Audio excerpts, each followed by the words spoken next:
Hello students, welcome back to elite mathematics classes. Student, previous lecture में हमने देखे थे बेसिक्स ऑफ द स्टैटिस्टिक्स और उसमें हमने डिस्कस किए थे दो questions based on the method of mean. और स्टूडेंट, आज जो लेक्चर हम डिस्कस करने जा रहे हैं बहुत ही इंटरेस्टिंग होने वाला है। इसमें हम डिस्कस करेंगे other two methods of finding the mean, यानी कि जिसमें हम मेथड डिस्कस करेंगे step deviation and assumed mean method. So इसको ध्यान से देखेंगे आप और आपको 100% क्लैरिटी इस कॉन्सेप्ट में आ जाएगी कि इसको हम कैसे अप्लाई करते हैं और कैसे इसको फाइंड किया जाता है।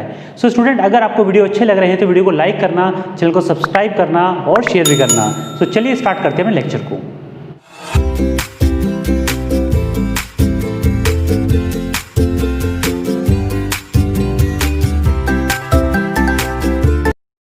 सो स्टूडेंट, लास्ट लेक्चर में जो डिस्कस किया था हमने method of finding the mean, उसमें हमने दो क्वेश्चंस देखे थे और दोनों क्वेश्चंस में हमने फाइंड किया था मीन की वैल्यू को और थोड़ी वैल्यू वहाँ पे डिफर कर रही थी, यानी कि एक में आई थी 59.3 और एक पे 62, आई थिंक ये वैल्यू थी।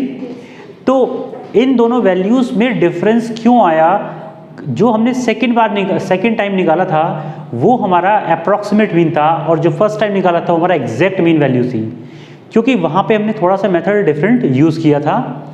तो इसमें आप अप्रॉक्सीमेट मीन और सिंपल मीन में डिफरेंस आपको नज़र आया। लेकिन स्टूडेंट, ये जो मेथड आज डिस्कस करने जा रहे हैं हम, इसमें हम बेसिकली इस मेथड की ज़रूरत क्यों पड़ी हमें, कि एज्यूम्ड मीन मेथड की ज़रूरत क्या पड़ी। पहले तो हम जानते हैं कि एज्यूम्ड मीन मेथड होता क्या है, यानी कि एज्यूम मीन मेथड में एज्यूम्ड करना पड़ेगा कुछ ना कुछ हमको, ठीक है। वो क्या एज्यूम करेंगे उसके बारे में अभी बात करेंगे, लेकिन इस मेथड में हमको मीन ही निकालना है by the assumed mean method. Second चीज़, इसको हम यूज़ क्यों करते हैं? यूज़ इसलिए करते हैं कि हमारी कैलकुलेशंस कई बार बहुत टीडियस हो जाती हैं, यानी कि बहुत ही कॉम्प्लेक्स हो जाती हैं, बहुत बड़ी बड़ी कैलकुलेशन हो जाती हैं। उस कैलकुलेशन को थोड़ा आसान बनाने के लिए इस मेथड का यूज़ किया जाता है, ठीक है। यानी कि जब हमारी कैलकुलेशंस कई बार ज़्यादा बड़ी बड़ी कैलकुलेशन आएंगी तो हम उसको सॉल्व करने में आसानी नहीं रहेगी, ज़्यादा टाइम लगेगा। तो उस टाइम को रिड्यूस करने के लिए हम ये वाला मेथड यूज़ करते हैं। अब इसमें क्या क्या प्रोसेस होता है वो देख लेते हैं यहाँ पे। सबसे पहले यहाँ पर जो मीन पढ़ा था हमने लास्ट टाइम, तो x bar is equals to sigma F I x i upon sigma F i, यानी कि sum of the observation with having some frequency and total number of frequencies, यानी कि टोटल नंबर ऑफ ऑब्जर्वेशंस को हमने add किया और इस तरीके से डिवाइड करके वैल्यूज को निकाला था। ये आपने देख चुके हैं। इसमें आज जो हम पढ़ेंगे वो पढ़ेंगे एज्यूम्ड मीन मेथड, यानी कि इसमें हमें सबसे पहले तो एक चीज़ एज्यूम करनी पड़ेगी। तो हम उसमें कहते हैं let A is a assumed mean, A is a assumed mean.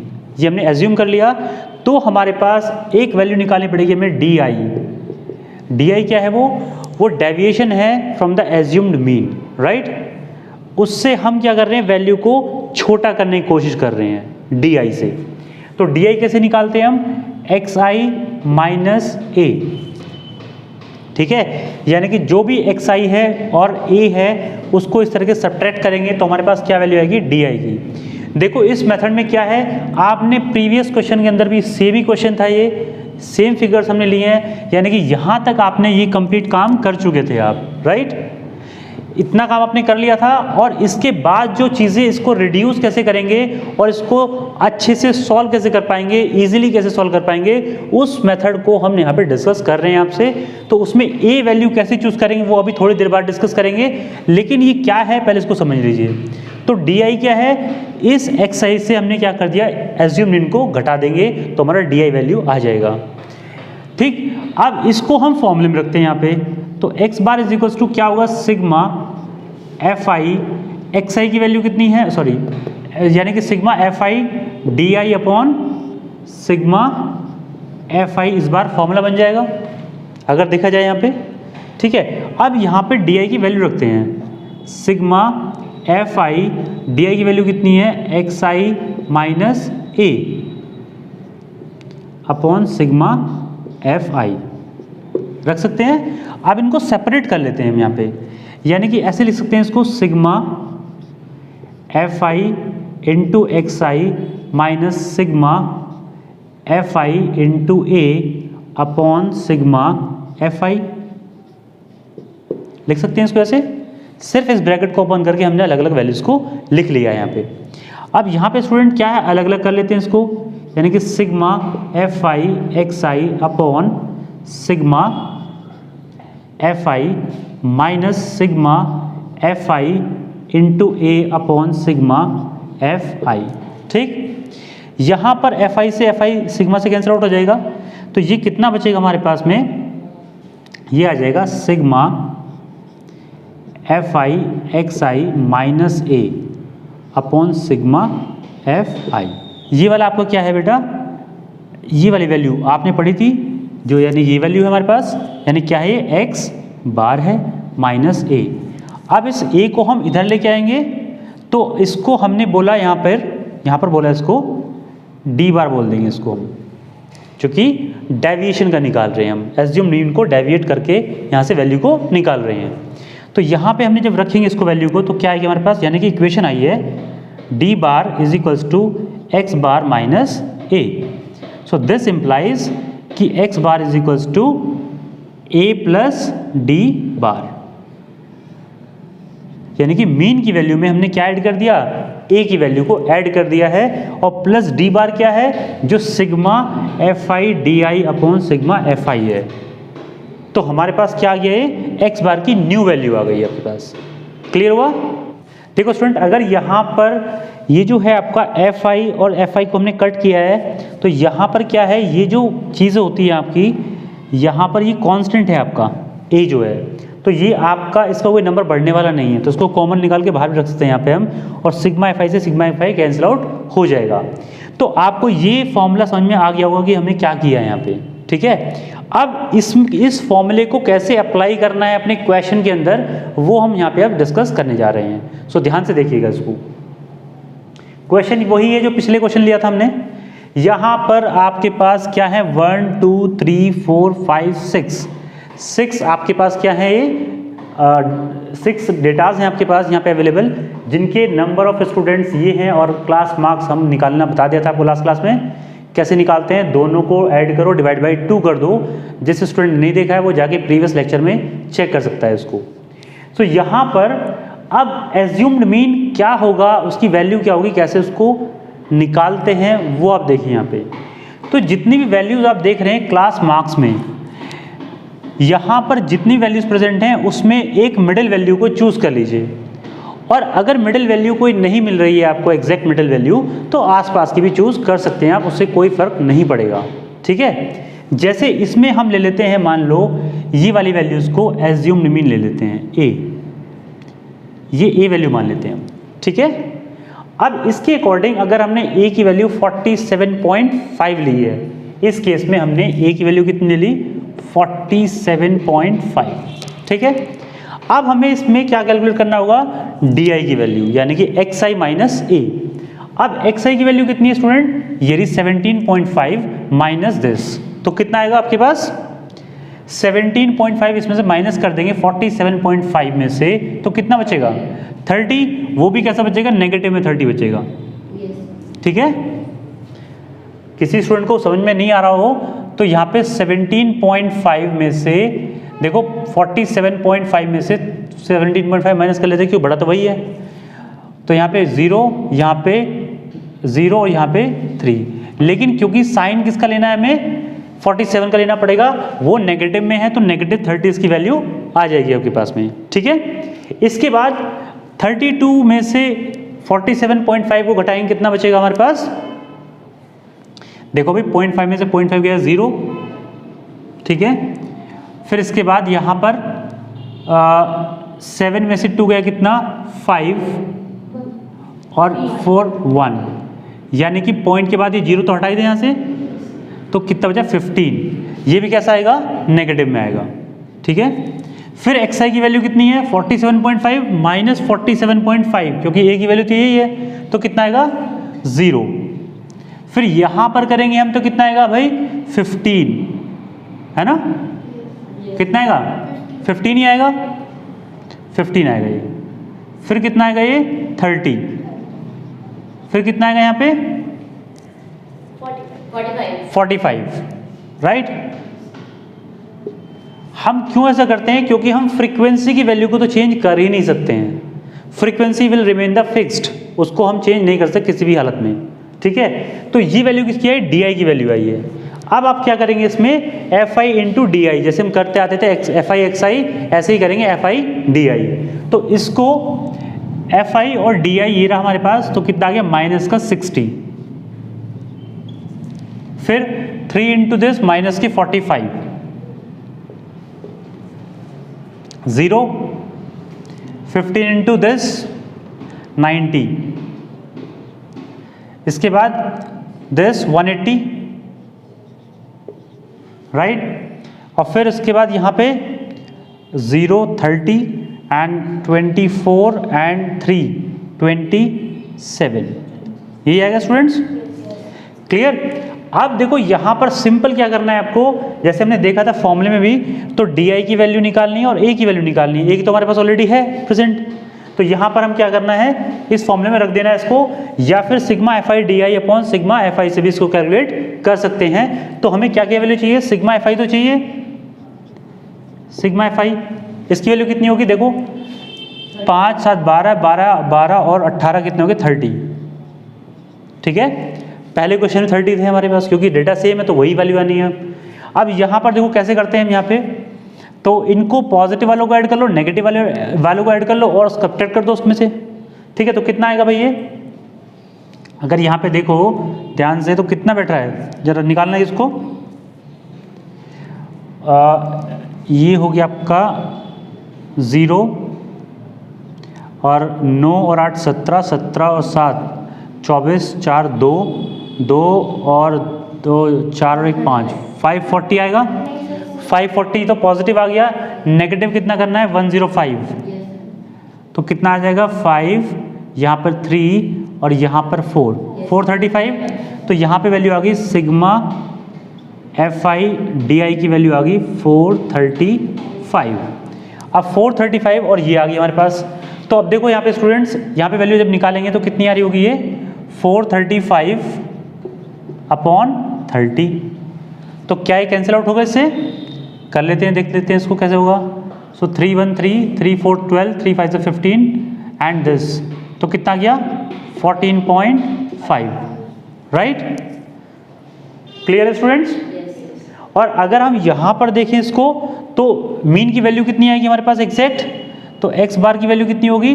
तो ए की वैल्यू कितनी थी हमारे पास? 47.5 प्लस 14.5, राइट।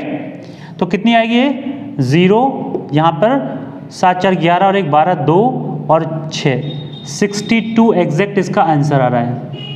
और आपने देखा होगा जब हमने प्रीवियस क्वेश्चन सॉल्व किया था तो उसमें भी आपका आंसर कितना आया था? 62 ही आया था आपके पास। सो आई होप कि स्टूडेंट ये आपको कॉन्सेप्ट क्लियर हो गया होगा, ये क्वेश्चन को कैसे अप्लाई करना है इसमें समझ में आ गया होगा आपको, राइट। और इसमें ध्यान देने वाली बात ये है कि अगर आप किसी भी वैल्यू को चूज कर लें एज्यूम मीन में, किसी भी वैल्यू को आप इसको चूज करो, इसको इसको इसको या फिर इसको, आपके आंसर पे कोई भी फर्क नहीं पड़ने वाला है। In all cases you will get the same answer. लेकिन अगर हम इसको मिडिल वैल्यू को मानते हैं तो हमें एक बेनिफिट हो जाता है कि यहाँ पे एक 0 मिल जाता है, और देखोगे तो यहाँ पे ये 2 नेगेटिव हैं और 2 पॉजिटिव हैं, यहाँ पे सेम टाइप ऑफ वैल्यू हमें मिल जाती है, इसलिए हम इसको मिडिल वाली वैल्यू को चूज करना ज़्यादा पसंद करते हैं।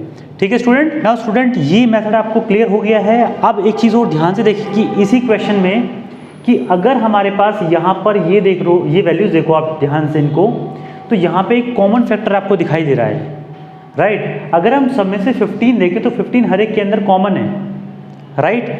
अब इस कॉमन फैक्टर को हम कैसे यूटिलाइज करें कि हमारी कैलकुलेशंस और भी आसान हो जाएं, तो वो मेथड हम नेक्स्ट में सीखेंगे कि ये वाली वैल्यू अगर कॉमन है हमारे पास में तो उसको और भी शॉर्ट और भी छोटा करके हम इसका सॉल्यूशन बहुत इजीली फाइंड कर सकते हैं। वो मेथड पढ़ेंगे हम स्टेप डेविएशन मेथड, जिसको हम स्टार्ट करने जा रहे हैं। ठीक है, चलिए मूव करते हैं। So student now look at the next method, that is step deviation method, और जिसकी हम बात कर रहे थे कि उस वैल्यू को हम कैसे रिड्यूस कर सकते हैं फर्दर, वो हम डिस्कस करने जा रहे हैं यहाँ पे। तो सेम क्वेश्चन है जो पिछला वाला क्वेश्चन लिया था हमने, थोड़ा सा चेंज करना है इसमें। क्या है वो चेंज देख लेते हैं। तो एक फॉर्मूला है ui is to X I minus A upon H, यानी कि एक्स आई माइनस ए हमने क्या पढ़ा था? D I, right. This is di/h ही कह सकते हैं हम सिंपल वे में इसको। अब ए क्या था हमारे पास, एज्यूम्ड मीन, और h यहाँ पे जो ऐड हुआ है वो है क्लास साइज, यानी कि साइज ऑफ द क्लास कैसे निकालते हैं हम, दोनों का डिफरेंस कर दो, 10 - 25 या 25 - 10 कितना आएगा 15, तो 15 इज अ क्लास साइज, वही हमने क्या रखा है वैल्यू ऑफ h। तो आपने इतना तो सब कुछ वही क्रिएट करना है, यहाँ तक तो आपको बिल्कुल कोई दिक्कत होने नहीं चाहिए किसी को भी, कैसे कैसे अपने वैल्यूज को निकाला है, ठीक है। जिसको समझ में नहीं आ रहा हो प्रीवियस रिवाइंड करें वीडियो को, पीछे से देखें और उसको समझ में आ जाएगा वो चीज़। नाउ नेक्स्ट इज ui की वैल्यू निकालते हैं यहाँ पे फर्दर। तो ui में देखो आपके पास ये वाली वैल्यू किसकी है, di की, ऊपर जो लिखी है, यानी कि di/h ही करना है आपको सिंपल। सो di की वैल्यू यहाँ पे कितनी है -30, और h की value for this case the class size is 15, या तो 25 - 10 करो, 40 - 15 करो, 55 - 40 करो, हर एक में क्लास साइज क्या है 15 ही है आपका, तो उससे आपको डिवाइड करना सिंपल इसको। तो यहाँ पे -30 को डिवाइड करेंगे 15 से, तो -30 divide by 15 you will gate -2, fine. Same manner में -15 को डिवाइड करेंगे 15 से, तो यू विल गेट -1। यहाँ पे 0 को डिवाइड करेंगे 15 से, यू विल गेट 0, क्लियर। इसी तरीके से इसको करेंगे तो कितना आएगा 1, इसको करेंगे तो कितना आएगा 2, और ये आएगा आपका 3। अब स्टूडेंट देखो कितना आसान हो गया है यहाँ पे। अब सिंपल fi इंटू ui की वैल्यू को मल्टीप्लाई करना है, यानी कि 2 into -2 is -4, 3 into -1 is -3, 7 into 0 is 0, 6 into 1 is 6, 6 into 2 is 12, and 6 into 3 is 18। अब देखो यहां पर आपको इसको निकालना है, तो देखो 3 + 4 7। अब देखो 7 में 6 तो चला गया, यहाँ पे कैसे ऐड करते हैं शॉर्ट में, यहाँ पे 7 आया नेगेटिव, तो -7 और +6, तो -1 बचा यहाँ पे, -1 इसमें से घटा दो, यानी कि 11 और 18 को ऐड करना है, तो 11 और 18 को ऐड करेंगे कितना आएगा 29। सो यहाँ पर sigma fi ui is equals to 29 आएगा आपके पास में। ये वैल्यूज आपके पास क्लियर हो गई यहाँ पे। अब आपको क्या करना है इसमें कि फॉर्मूला क्या होगा इसका, नेक्स्ट फॉर्मूला इसको निकालने के लिए। तो x बार क्या होगा स्टूडेंट, जैसे हमने पहले ड्राइव करके दिखाया पूरा फॉर्मूला आपको, ऐसे ही ड्राइव होगा ये भी। इसका क्या फॉर्मूला बनेगा, a + hu बार, राइट। औरhu बार क्या है हमारे पास में, जो आपका सिग्मा u बार क्या होगा, जैसे हमने बाकी निकाला था, sigma fi ui upon sigma fi, ये होगा u बार, राइट। अब यहाँ पे रख लेते हैं इसको, यानी कितना होगा x bar is equals to a की वैल्यू कितनी है 47.5, क्योंकि तो उसमें तो कोई चेंज किया नहीं हमने, प्लस h की वैल्यू कितनी है 15 इंटू u बार की वैल्यू कितनी आएगी, देखो भाई fi ui कितनी वैल्यू है 29 अपॉन 30, फाइन। अब रख देते हैं इसमें, तो 47.5 प्लस 15 से 2 टाइम्स कट जाएगा ये, तो ये कितना बैठेगा आपका 14.5। Now it will come out to be 62 x bar, yes. So you will get the same result from this also. अब स्टूडेंट आप यहाँ पे ध्यान से देखिए, हमने तीनों मेथड से सॉल्व किया इस क्वेश्चन को, और तीनों ही मेथड में आपका एग्जैक्ट आंसर 62 ही आ रहा है। और एक चीज़ दोबारा बता देते हैं आपको हम कि आप एज्यूम्ड मीन में कोई भी वैल्यू ले सकते हैं, चाहे ऊपर वाली, चाहे नीचे वाली, चाहे कोई बीच वाली, लेकिन जो हम अगर मिडिल वैल्यू लेते हैं कहीं पे भी तो वो ज़्यादा आसान आपको पड़ती है वहाँ पे, लेकिन आंसर हर एक वैल्यू के लिए सेम आने वाला है। ठीक है स्टूडेंट्स, यहाँ पर आपकी आई थिंक ये दोनों जो मेथड्स हमने आज समझाए हैं ये अच्छे से क्लियर हो गए होंगे आप। सो स्टूडेंट इस लेक्चर में इतना ही करेंगे आपसे, और डिस्कस करेंगे नेक्स्ट लेक्चर में नेक्स्ट सेट ऑफ क्वेश्चंस, यानी कि एग्जाम्पल्स डिस्कस करेंगे, और बहुत ही इंपॉर्टेंट एग्जाम्पल्स नेक्स्ट पार्ट में डिस्कस करेंगे, जिसमें हम तीनों ही मेथड पे एक क्वेश्चन को सॉल्व करेंगे और देखेंगे कि उनमें आंसर्स की कोई डिफरेंस आता है या नहीं आता है। और स्टूडेंट वीडियो अगर आपको अच्छा लगा तो वीडियो को लाइक करना, चैनल को सब्सक्राइब करना और शेयर करना। सो मिलते हैं आपसे नेक्स्ट लेक्चर में, टिल देन टेक केयर।